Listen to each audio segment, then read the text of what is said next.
गर्मियों की छुट्टियों में 4 दोस्त रोहन, अजय, सुमित और विक्रम घूमने के लिए एक हरे भरे जंगल में गए।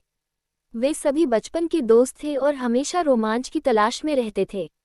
इस बार उन्होंने तय किया कि वे जंगल में एक दिन और रात बिताएंगे। वे सुबह सुबह जंगल में पहुंचे और चारों ओर की हरियाली देखकर मंत्रमुग्ध हो गए।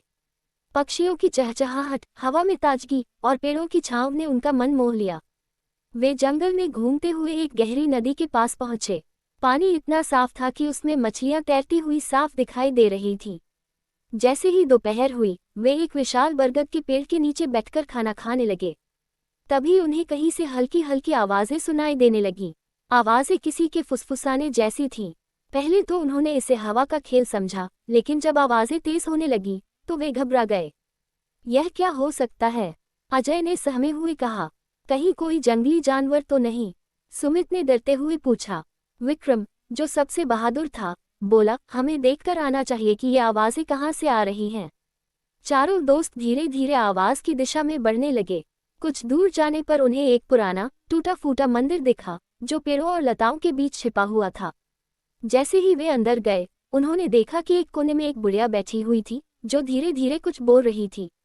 बुढ़िया ने जैसे ही दोस्तों को देखा, वह मुस्कुराए और बोली, डरो मत बच्चों, मैं यहाँ जंगल की रक्षा करती हूँ।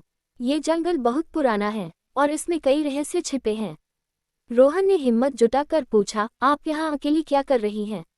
बुढ़िया ने बताया कि वह एक संत की शिष्या थी, जो इस जंगल की देखभाल करता था। संत के जाने के बाद उसने जंगल को सुरक्षित रखने का बीड़ा उठाया। कई लोग यहाँ आते हैं, जंगल को नुकसान पहुँचाते हैं, पेड़ काटते हैं, जानवरों को मारते हैं। मैं उन सबको रोकने की कोशिश करती हूँ, उसने कहा। दोस्तों ने उसकी बातें सुनी और फैसला किया कि वे भी जंगल की रक्षा में मदद करेंगे। उन्होंने बुढ़िया से वादा किया कि वे अपने गांव लौटकर सबको जंगल बचाने के लिए प्रेरित करेंगे। रात होते ही चारों दोस्त वापस नदी के किनारे लौट आए और आग जलाकर उसके चारों ओर बैठ गए। अजय बोला, आज का दिन बहुत खास था, हमें जंगल की सच्ची अहमियत पता चली। सुमित ने कहा, हाँ, हमें प्रकृति को नुकसान नहीं पहुंचाना चाहिए, बल्कि उसकी रक्षा करनी चाहिए। अगली सुबह वे गांव लौट आए और जंगल बचाने का संदेश फैलाने लगे। उन्होंने अपने स्कूल और गांव में जंगल के महत्व पर भाषण दिए और वृक्षारोपण अभियान शुरू किया।